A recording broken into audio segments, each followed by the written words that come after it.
अस्सलाम वालेकुम, आप देख रहे हैं बैठक न्यूज़। खबर शामिल करते हैं। बिहाड़ी ज़मीन के तनाज़ा पर मुसल्लह अफराद का धावा। मुसल्लह अफराद की ज़मीन पर कब्जे की कोशिश, मज़ाहमत पर फायरिंग से एक शख्स जाँ पाक, 2 अफराद शदीद ज़ख्मी।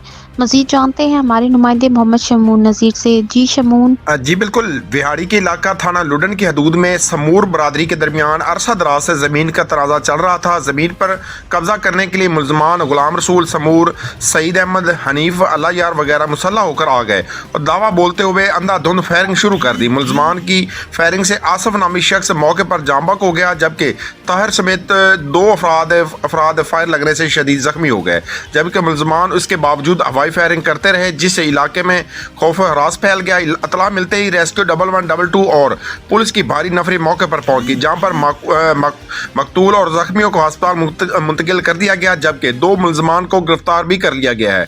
मकतूल के भाई का कहना है कि उसका भाई आसफ मजदूरी करने के लिए जा रहा था कि जिसको मुलजमान ने फायरिंग करके कत्ल कर दिया। DSP सदर मजर हराज नफरी के हमरा मौके पर पहुंचे और तमाम मुलजमान की गिरफ्तारी की यकीन दहानी करवाई है।